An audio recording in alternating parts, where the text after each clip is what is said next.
शादी उम्र कितनी है? 22 साल।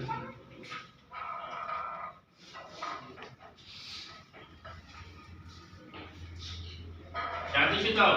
सिंगल सिंगल हो? घर में डिपेंडेंट्स कितने लोग हैं?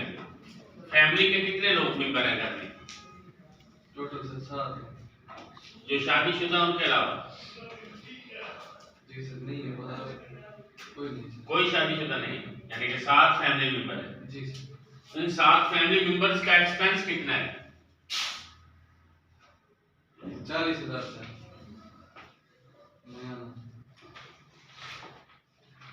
Per month. जी इसमें आप कितना शेयर करते हैं?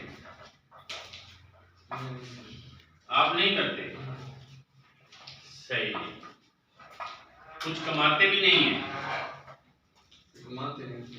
कमाते हैं कितना? 15 से 20,000 पर मंथ। 20,000 इनकम है नेट आपकी? जी सर।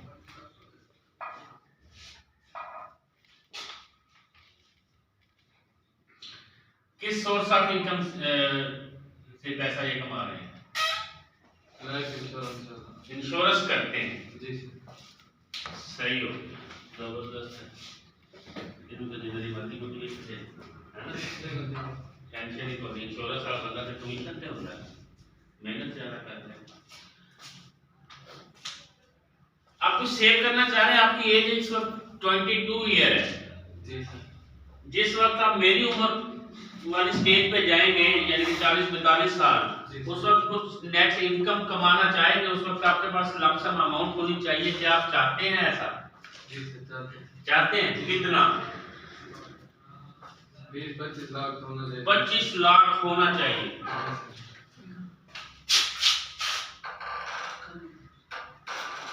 25 लाख 20 साल बाद आपको चाहिए।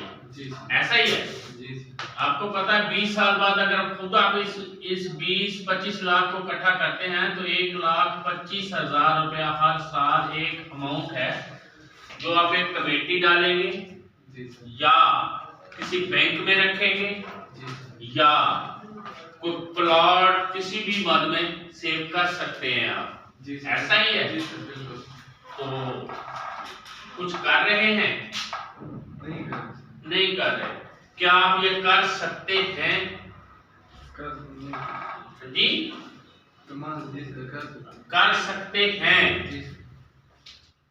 जो आप कमा रहे हैं उसका 50% सेव करना है। जी सर।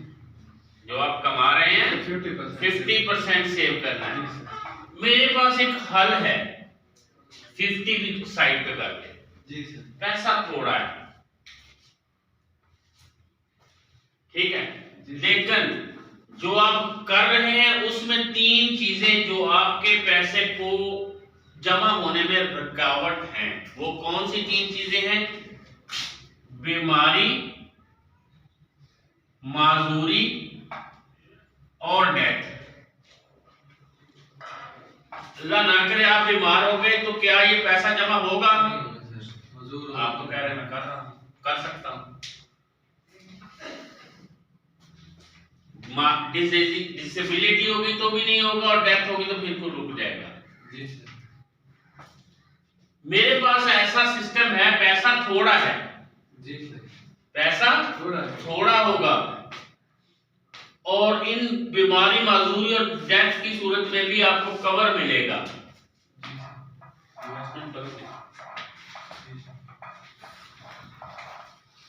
चाह नहीं आ रही तो रीजन पता की है, हकीकत है।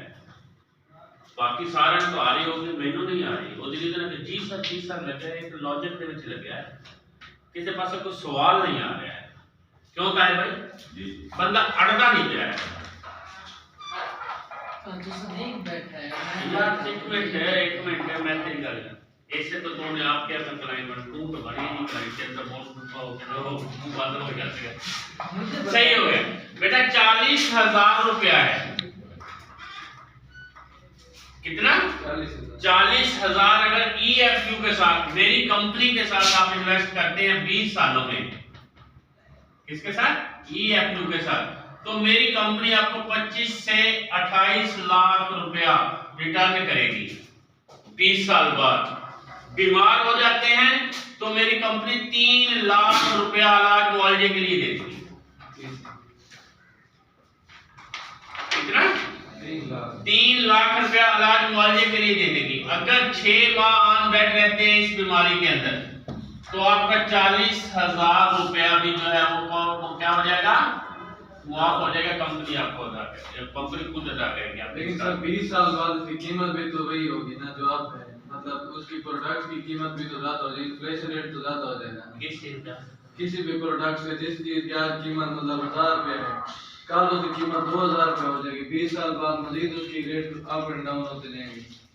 तो इस 20 तो क्या बा ये नहीं क्या कि पुੱਠੇ सवाल कर ਇਹਦੇ ਵਿੱਚ ਕਿਹੜੀ प्रोडक्ट मैं तेन देन दे ਜਿਹਦੇ ਵਿੱਚ इन्फ्लेशन आ 20 साल गई। बाद अगर कोई इदारा मतलब आप कहते हैं ना, हम किसी को जाके प्लान देते हैं, उसे कहते हैं कि 20 साल बाद तुझे 40 लाख मिलेगा, 1 करोड़ मिलेगा। हाँ, लेकिन 1 करोड़ की भी तो उस वक्त कीमत 20 साल बाद 50 लाख की।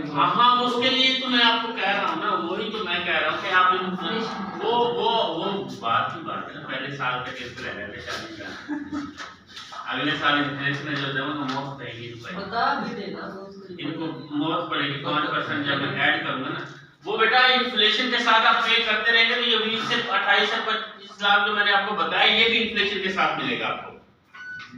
मेरी कंपनी इन्फ्लेशन पे काम करती है। जब हम ये 40,000 बता रहे हैं तो ये मिलेगा, इसके इक्वल मिलेगा।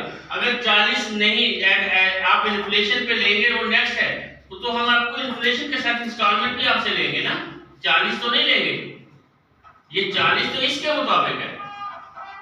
अच्छा, अब आ जाती है बारी के, मैं तो बता रहा था बीमारी के हवाले से कि कंपनी बीमारी की सूरत में आपको 3 लाख रुपया इलाज मुआवजे के लिए पे कर देगी और 6 मंथ ऑन बेड रहने की सूरत में 40,000 रुपए की इंस्टॉलमेंट भी कंपनी अदा करेगी। दूसरी चीज आ जाती है डिसेबिलिटी।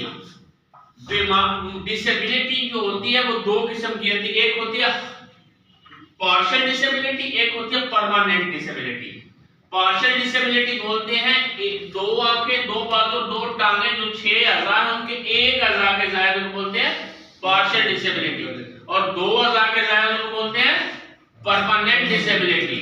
पार्शियल डिसेबिलिटी की सूरत में मेरी कंपनी 3.5 लाख रुपया इलाज मुआवजे के लिए या आपके घर चलने के लिए दे देगी, 7 लाख रुपया आपको कंपनी सपोर्ट कर देगी परमानेंट डिसेबिलिटी की सूरत में। अगर बेटा डिसेबिलिटी होगी परमानेंट तो एक इंस्टॉलमेंट पे की है बेशक 19 पीछे बचती है, 19 की 19 इंस्टॉलमेंट जो है वो कंपनी अदा करेगी, यानी कि मतलब कहने का 7,60,000 रुपया जो है वो कंपनी अदा करेगी। इन केस ऑफ डेथ, जैसे डिसेबिलिटी 2 किस्म की होती है, डेथ भी 2, नेचुरल डेथ और एक्सीडेंटल डेथ। नेचुरल डेथ की सूरत में 7 लाख रुपया और एक्सीडेंटल की सूरत में 14 लाख रुपया कंपनी